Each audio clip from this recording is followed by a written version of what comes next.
Di video sebelumnya di mana kita bahas tentang nazar, bahwa nazar itu adalah ibadahnya orang pelit, dijelaskan di dalamnya tentang rukun dan juga syarat nazar. Kemudian beberapa teman banyak yang bertanya, lalu apa bedanya nazar dengan sumpah? Karena dalam penjelasan nazar ada kemiripan dengan sumpah, atau dalam bahasa fikih namanya yamin. Apa bedanya dengan nazar dengan yamin atau dengan al-halif? Karena itu dalam video kali ini kita akan bahas 5 perbedaan antara nazar dengan yamin atau halif, atau bahasa Indonesianya sumpah. Bismillahirrahmanirrahim. Alhamdulillahirabbil alamin. Allahumma shalli wa sallim wa barik ala sayyidina Muhammadin, amma ba'du. Assalamualaikum warahmatullahi wabarakatuh. Teman-teman yang dirahmati Allah, ada 5 perbedaan antara nazar dengan sumpah. Nazar dengan sumpah atau yang biasa disebut dengan istilah yamin atau juga al-halif. Ada 5 perbedaannya.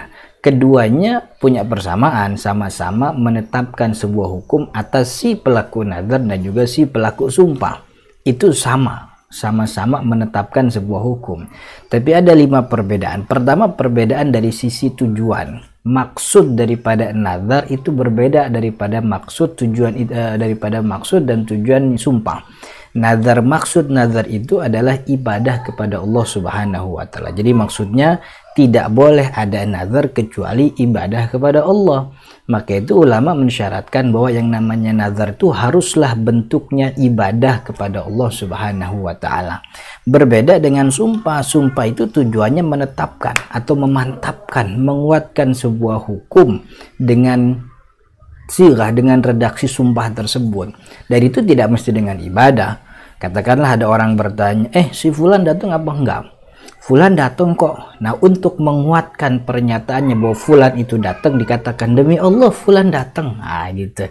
Itu sumpah. Sumpah itu menetapkan, menguatkan, memantapkan sebuah hukum dengan redaksi sumpah, wallahi, demi Allah, atau tallahi, atau billahi. Itu maksud dan tujuan. Jadi tujuan sumpah itu tidak mesti dengan ibadah. Ya tentu memang ada sumpah dengan ibadah, tapi tidak selalu itu. Sumpah juga bisa berarti untuk meninggalkan sesuatu. Demi Allah, gue sih nggak bakal main ke situ lagi. Demi Allah, gue nggak bakal belanja di warung itu lagi. Demi Allah, dan seterusnya dan seterusnya. Itu untuk menguatkan, memantapkan sebuah hukum untuk dirinya, si pelaku sumpah itu, begitu. Tapi nazar yang ditujukan, the goalnya, ultimate goalnya itu ya melaksanakan ibadah. Pun dari definisi sumpah kita bisa tahu bahwa sumpah itu definisinya tauqidu hukmin bidzikri mu'azzamin ala wajhin makhsus. Tauqid, menguatkan sebuah perkara hukum, bidzikri mu'azzamin, dengan menyebutkan zat yang diagungkan, tentu dalam hal ini Allah Subhanahu wa taala, ala wajhin makhsus, dengan tata cara yang khusus, dengan tata cara yang telah ditentukan oleh ulama. Itu sumpah. Itu perbedaan dari sisi pertama. Nah, sisi kedua perbedaannya adalah tentang bentuknya. Apa maksudnya? Nazar itu bentuknya biasanya digantung dengan ta'liq, atau yang disebut dengan istilah mandur alaihi. Kalau nanti anak saya sembuh, nah gitu. Kalau nanti anak saya sembuh, saya nazar saya mau bersedekah kepada 100 orang miskin. Nah, anak saya sembuh itu adalah gantungan nazar yang disebut dengan ta'liq. Dalam nazar istilahnya manzur alaihi. Itu biasanya bentuk nazar begitu tuh, ada gantungannya. Jika anak saya sembuh, saya nazar saya bersedekah. Nah, bersedekahnya itu adalah nazarnya, manzurnya, dan dia ibadah, kan gitu.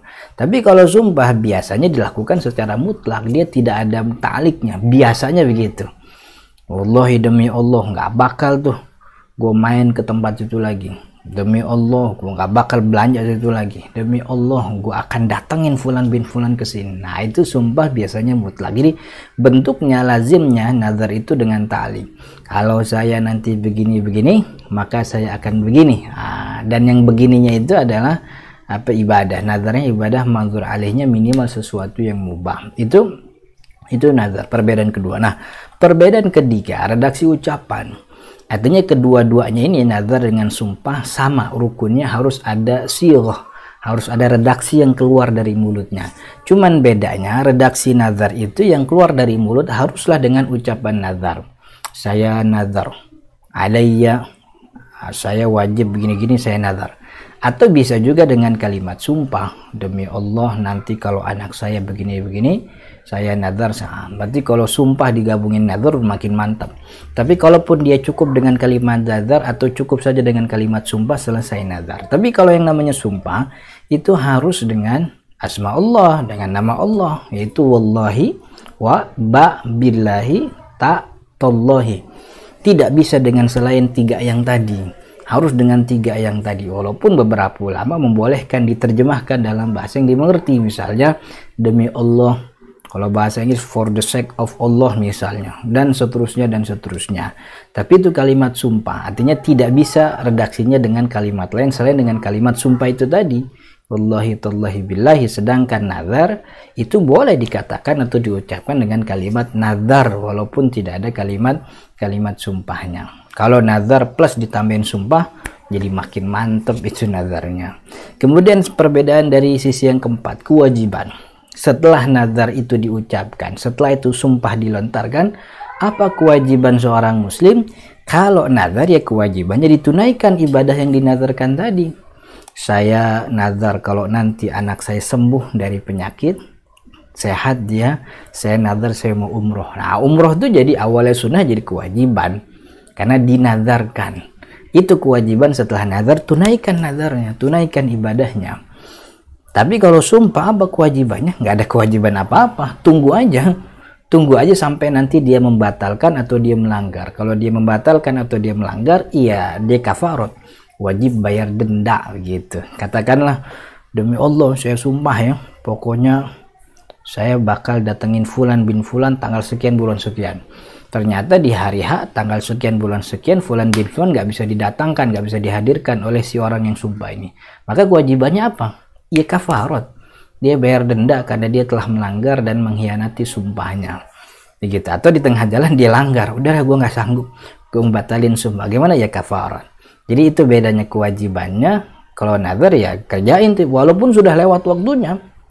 Ya, katakanlah dia nazar kalau nanti anak saya sehat saya umroh, ternyata ketika anaknya sehat dia belum mampu untuk umroh, maka itu jadi qadha, jadi utang. Dia harus laksanakan nanti ketika dia sudah punya kemampuan, tetap harus dilaksanakan. Kemudian perbedaan yang kelima adalah kafarat dendanya. Kalau nazar atau sumpahnya tidak bisa dilaksanakan, gimana? Kalau nazar nggak ada kafarat, nggak ada dendanya. Denda atau kafarat nazar itu ya ibadah itu sendiri. Jadi memang ibadahnya benar-benar harus dikerjakan. Walaupun sudah lewat waktunya itu jadi tanggungan, jadi qadha nantinya. Itu kalau nazar. Tapi kalau sumpah dibatalkan, sumpah dilanggar, maka dendanya surat Al-Maidah ayat 89. Surat Al-Maidah 89 ini adalah penjelasan tentang kafarat, tentang denda bagi orang yang melanggar atau mengingkari sumpahnya. Dalam surat tersebut Allah mengatakan orang yang melanggar sumpahnya itu kafaratnya apa? Memberi makan 10 orang miskin dengan makanan yang biasa ia makan oleh keluarganya dan keluarganya, kemudian atau dia memberi pakaian atau dia membebaskan budak. Kalau kemudian 3 ini dia tidak bisa kerjakan, maka berpuasa 3 hari berturut-turut. Itu kafarat sumpah. Sedangkan nazar tidak punya kafarat. Itu dia 5 perbedaan sumpah dengan nazar. Mudah-mudahan ada manfaatnya, dan jika memang dirasa video ini bermanfaat, mohon dukungan untuk subscribe sekaligus menyebarkan video ini ke teman-teman yang lain agar kemanfaatannya lebih menyebar. Hadanallahu wa iyyakum ajma'in. Assalamualaikum warahmatullahi wabarakatuh.